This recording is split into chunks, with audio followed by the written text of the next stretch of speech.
eh, pandangan saya ke Pak Anies saat itu ya jelas saya merasa kurang suka dengan beliau dan bahkan kelihatannya kayaknya nggak suka banget gitu. Dulu pepatah pernah bilang jangan benci-benci banget sama orang gitu. Nanti ketulah. Nah itu saya alamin.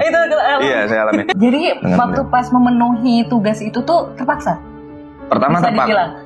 Bisa dibilang terpaksa. Jadi awal pertama kali saya ditugaskan saya nggak mau. Meskipun saat itu saya belum tahu namanya siapa.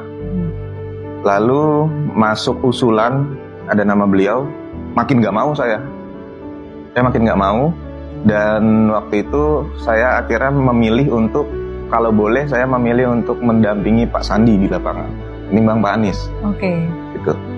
Tapi dari partai punya pertimbangan lain, saya tetap ditugaskan di Pak Anies. Kalau nggak salah saya sempat 3 kali nolak.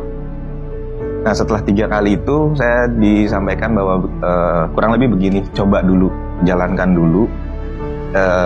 Memang saya bilang banyak anak muda di Gerindra, banyak anak muda dan Gerindra punya tidar. Di tidar itu isinya anak muda semua, banyak yang punya pengalaman, banyak yang punya experience bagus. Kenapa harus saya? Bisa diberikan ke yang lain pilihannya gitu. Tapi mereka mungkin punya pertimbangan lain, pimpinan punya pertimbangan lain. Yang punya pengalaman memang banyak, tapi yang sering turun kurang lebih sedikit. Dan salah satunya kamu, tolong bantu gitu. Kalau memang nggak suka dengan tokohnya, nggak masalah. Coba dulu 1-2 bulan. Kita nggak paksa kamu untuk suka sama tokohnya gitu. Kita nugasin kamu untuk tugas yang sudah jelas tugasnya, untuk mendampingi. Terus saya minta waktu 3 hari, ya sudah akhirnya saya ambil pilihan itu, saya terima, saya jalankan. Sebulan pertama itu tim saya yang saya suruh deket sama Pak Anies. Yang saya suruh mendekat gitu, saya suruh benar-benar sapa Pak Anies itu tim saya, bukan saya selalu dari jauh.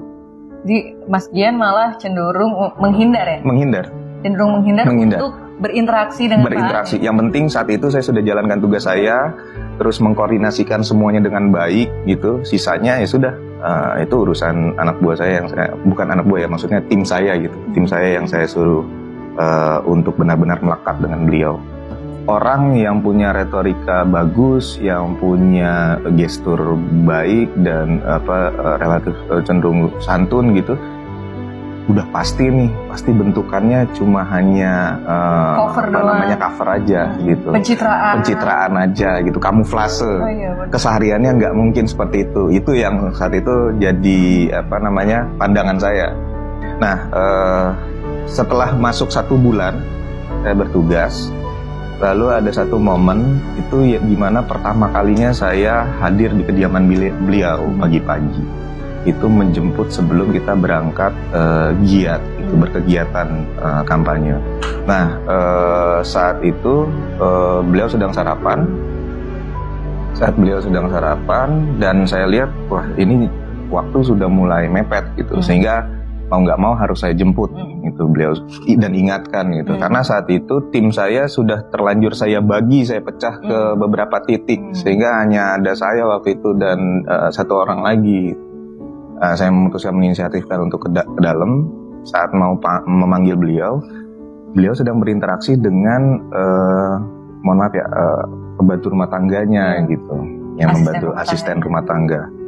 Nah di situ saya benar-benar berubah 180 derajat, karena saya perhatikan di sekitar tidak ada orang, lalu juga tidak ada kamera, tidak ada siapapun saat itu, tapi pola komunikasi, gestur komunikasi yang dibangun sama beliau dengan asisten rumah tangganya itu sama persis dengan gestur dan komunikasi yang dia bangun selama berkomunikasi dengan publik, dengan media, dengan siapapun gitu. Jadi di situ yang saya lihat, ini jangan-jangan saya yang salah nih.